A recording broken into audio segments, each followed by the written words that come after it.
This is a part 2 recording of the dynamic polymorphism subseries. In part 1 recording, I talked about virtual functions and polymorphic objects. Here the focus is on pure virtual function and abstract class.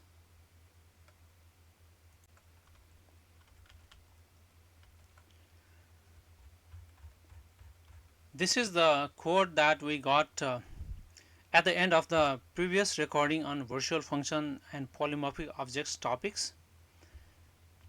Here we have an animal class with a protected attribute name and protected member getter function, constructor, custom constructor, sound function and virtual function, and this destructor. I will also put a light on this virtual destructor in a moment because I didn't discuss about this in the previous video. So this is the derived class derived from animal. Cat class, it is derived cat another derived class from animal. It has this sound function and constructor and destructor, both classes. The sound function is behaving as a virtual function, which actually um, lets us realize the polymorphism. For example, the behavior of this sound function is a polymorphic behavior. The way this instruction behaves actually depends on the nature or the type of the dynamic object that is passed into the function, or the nature of the dynamic object this pointer actually points to. So let me first do the compilation and show you the output of this code that I did in the previous recording.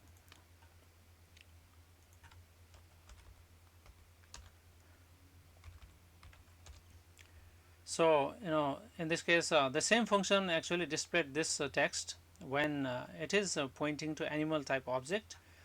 Same statement actually or function invocation displayed this text when it was pointing to dog type object, and the same function displayed this different text when it was pointing to cat type object. That means the sound function that is invoked actually is behaving differently. It is showing a polymorphic behavior.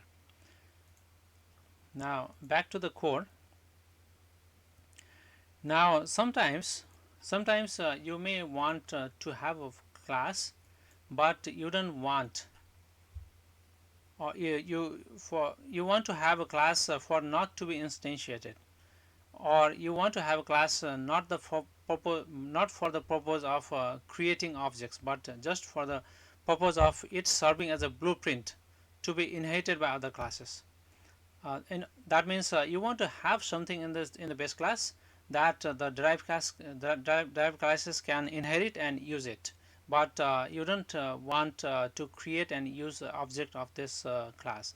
In that case, you can turn this class into let's say abstract class. So you need to understand two terms here, abstract and concrete.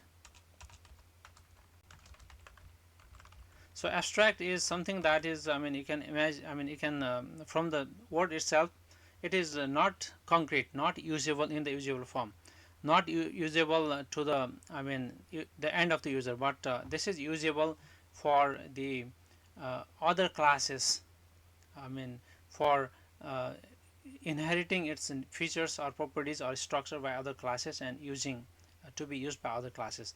In the case of concrete, it is the class which the end user can use it.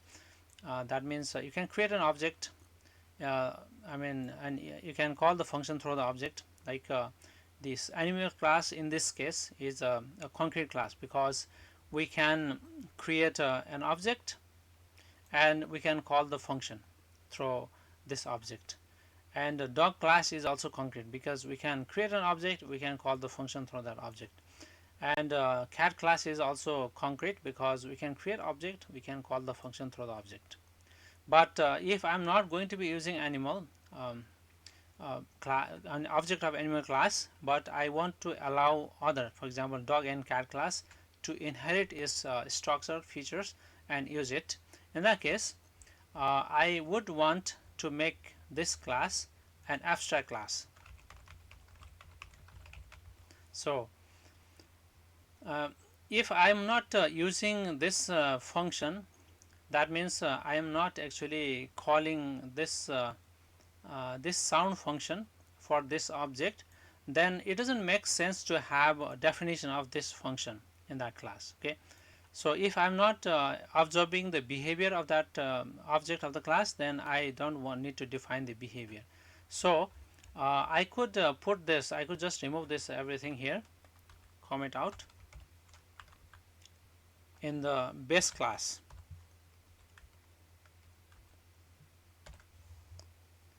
right? But if you have this declaration but you don't have definition of this function, then compiler will not accept it. So you can do that by converting this function as something called pure virtual function, and you can do that by equating this to 0. So right, so you add this in the declaration, you have pure virtual function, and you are not allowed to have definition of this function. And the purpose of this function is to um, allow the derived classes to implement their own version of this function and use it. But this function is needed in the base class because uh, without that function, this pointer will not recognize that function. So we need to have this function in the base class. Now, the presence of this pure virtual function will turn this class as a abstract class.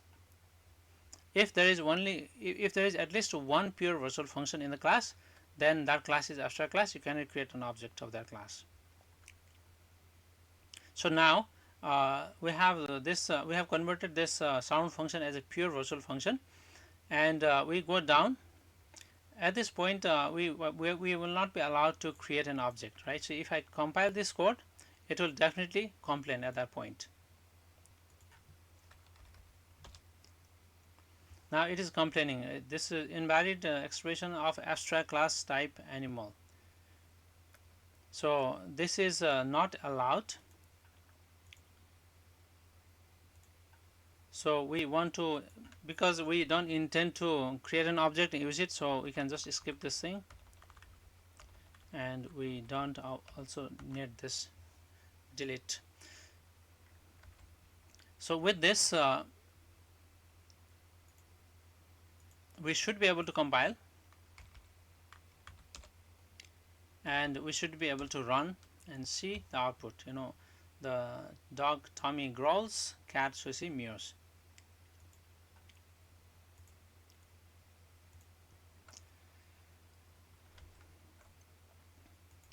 Now I want to make few more points about abstract class to make it more clear. Since I told you that presence of at least one pure virtual function will make a class abstract, and this also enforces the derived classes to implement this function, right? If one derived class doesn't implement this function, then this derived class, for example dog, will inherit that function as an abstract class. That the status of that class in the derived class will be, that function in the derived class will be abstract, pure virtual function, and that will make this class also abstract class. That will also make this class abstract class. That you don't want, because you want to create object of these classes. For example, if I have another pure virtual function with a different signature, because the absence of this constant will make this function a different. So we have this function. Now at this point, this function, this abstract class is also this pure virtual function is also inherited by this dog class. It has a implementation of the previous version of this function, but this function has not been implemented. In this case, it is not implemented here. Both these functions are now abstract class, this dog and cat. and we cannot create an object. This will be an error, and this will also be an error if I try to compile it.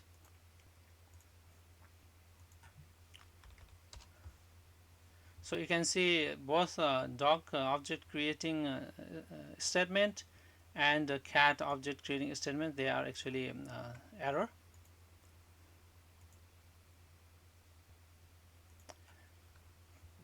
And if, for example, if I have implementation of that function in this in one class, let me display the text sound function second version.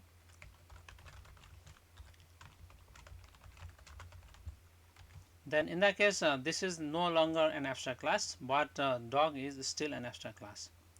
So what it says is that this abstract class actually can be used to enforce the derived classes to implement certain behavior.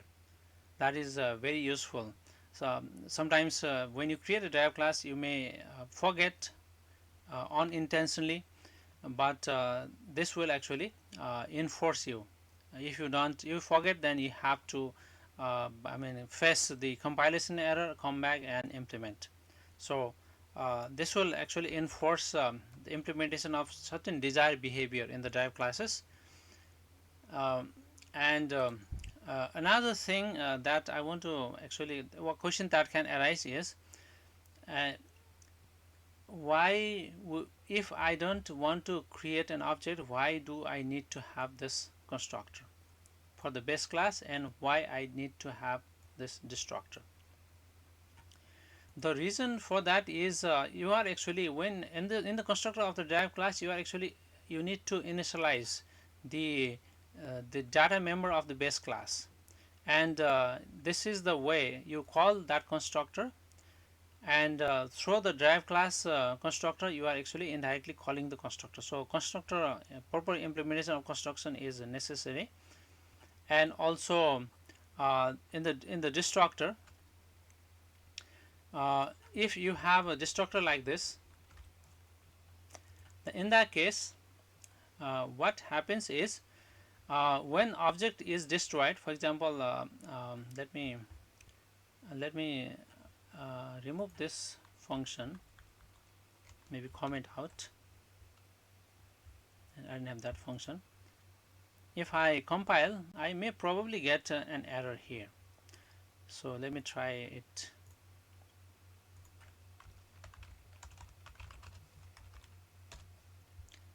So it is actually a warning delete, right? This is not an error, this is a warning. The reason I'm getting this warning is that if, for example, if the derived class has if I mean since this animal type pointer, if for example, if I delete this through animal type pointer, it will only call the base class destructor,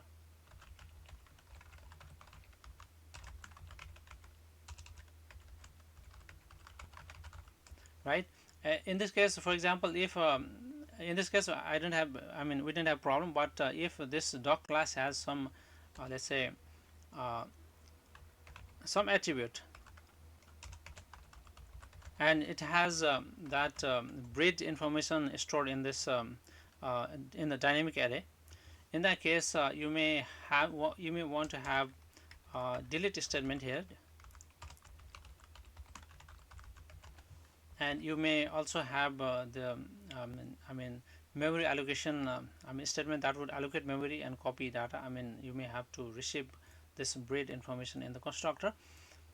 So in that case, if for example, if this only calls the base class version of the destructor, then the derived class version of the dynamic memory is not released. So if you want to start from the derived class, if you want this statement to call the derived class version of the destructor first, and when this destructor is called, it will at the end it will automatically call the base class version of the destructor, and both the dynamic memory will be released If you want that to happen, then you make this as a virtual destructor, and this will solve that problem. So constructors and destructors are maybe necessary, even if you don't want to create an object of a class. This is all I have to say talk about this topic. Thank you for watching this video.